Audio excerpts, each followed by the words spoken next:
Good.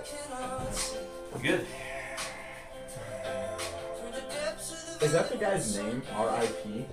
R.I.P.P.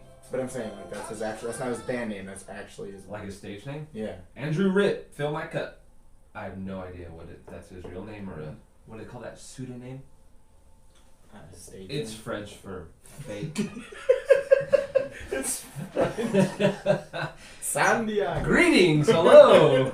How are you, friends? Welcome back. This is week 2, our week 2 video. We have entered a midweek series called Discipling. We're gathering in homes. We just met in my house.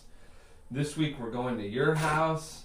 Yeah, so just a couple things before we jump in. 1115 Sutton Drive. 1115. Oh, well, we're not giving her. I guess it doesn't matter. Oh, I gave my address last week, so now we know your address. And I fixed your address because I had it wrong. Yeah, you did. But was it right now? No, it's 242 Goodhue Avenue, but I put But it. I'm It saying didn't right even now. exist.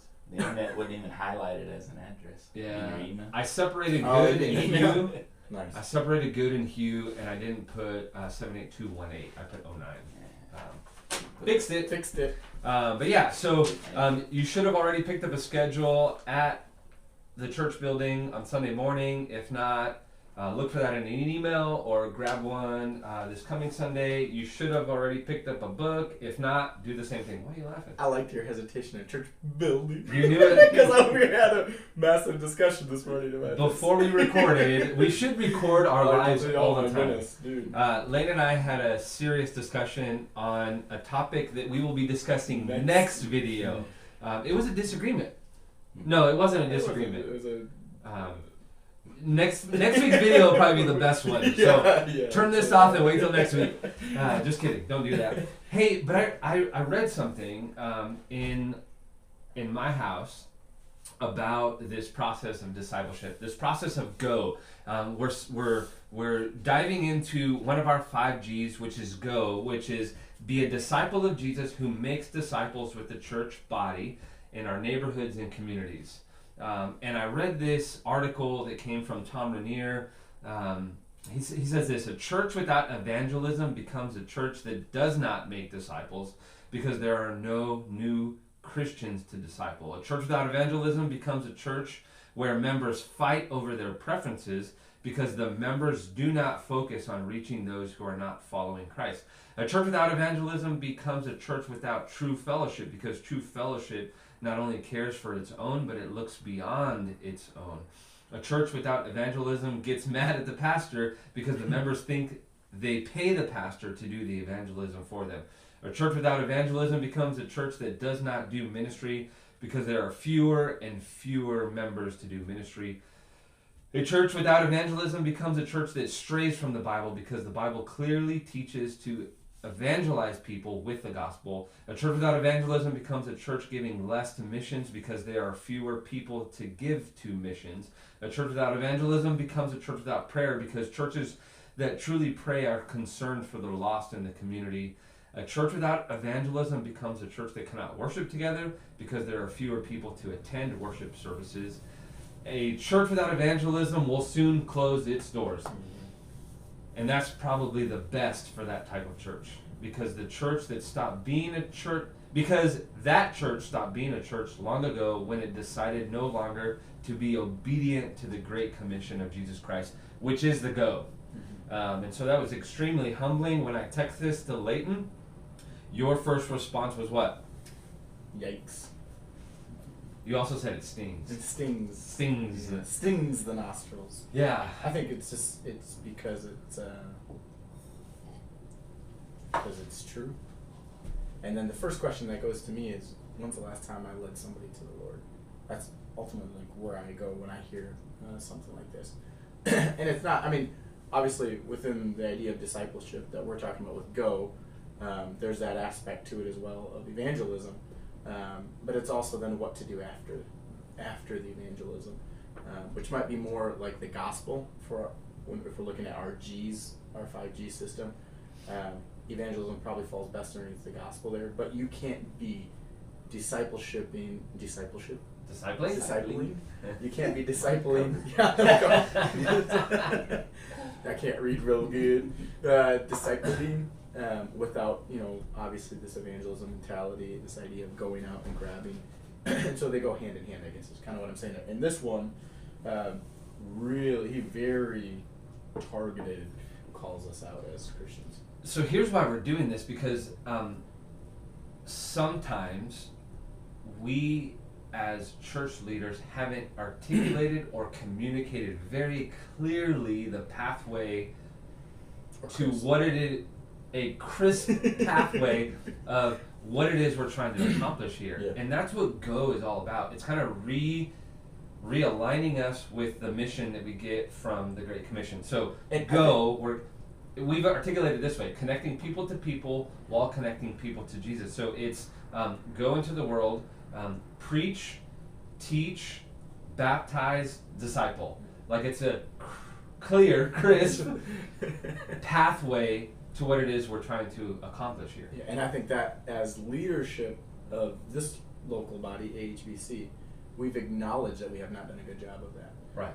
And that's why we're doing this, is to try to say, hey, we haven't laid that clear and crisp and central path down for us to follow. And what does it mean? And that's why we've tried to do the 5 Gs. That's why we're rewriting all this stuff. That's why we're trying to get better, because we would say, as a local body of believers, we have not done. Yeah, so for those of you watching that have you didn't come to my house, Yeah. like, no shame, no judgment, but show up to Layton's house, because what we're trying to do is we're trying to clearly articulate what it is, like the path that we're on together as believers gathering as Alamo Heights Baptist Church. So you are to be reading what is discipling, Section 3, the work of discipling, Section 4, objections to discipling, and with that we're asking 3 questions. Yeah. What did you like about what we read? What didn't you like about what we read? And then how do you apply or go this week with what we read? I think it's the same 3 questions we're going to be asking pretty much every week. And so I think it's just, you can do it on your own. That defeats the purpose of what we're doing. The point of these videos is to try to get people to go to these homes. I mean, for me, because of time, I'm just going to skip to what I liked and then skip to what I didn't like, because that one's easy. But next week you'll get a whole earful on that one. I think the objections page was really good because it deals with some of the objections that I see within church. Now, they might be very cheesy. Chapter 4, people are like, that's a cheesy question. But really, we're all asking a form of these questions as an objection as to why I'm not discipling. And I think the big one for me is number 7. I can't disciple because I'm imperfect, I'm erring too much, and I'm too young, or I'm too old, or whatever. That 90% of us, I would say, are asking a question like that is why we're not actively out there doing it. And he says, if you truly follow Christ, all you need to do is share what you do know, not what you don't know. And that right there is huge, because I think most of us get nervous. Well, I don't know all the answers. Nobody does. That's the whole point. Nobody does. But you can share what you do know. And so for me, that was a big thing. And how do you apply that is share it. Go. Be. And he talks more about that in the book. But. Yeah, I think for me, the very first statement and the very first thing we're supposed to be reading, discipling does not seem like the most obvious way to establish and strengthen the kingdom. So in Jesus' day in the first century, what Jesus was all about didn't seem like this was going to be the fix to the establishment, or at least what they thought was going to be the establishment of the new kingdom. And for us too, like, hey, let's take a season to talk about discipleship and what that looks like to go. Doesn't seem like this is going to be like the right way to be establishing what we should be doing as a people gathering together as a church, but it absolutely is the thing. And the second thing, when we're thinking inside the church building and outside the church building, and we're going to talk about this next week a little bit more, but we need to start thinking within the 4 walls of the building that is the church, but then also thinking beyond that, outside the 4 walls of the church building, but also in light of eternity, the life we're living and the life to come. And here's the first stage. The first stage of discipling involves establishing friendship with a non-believer, with a non-Christian. And so think about it this way. Who are your friends? Yeah. Uh, Dunbar's number.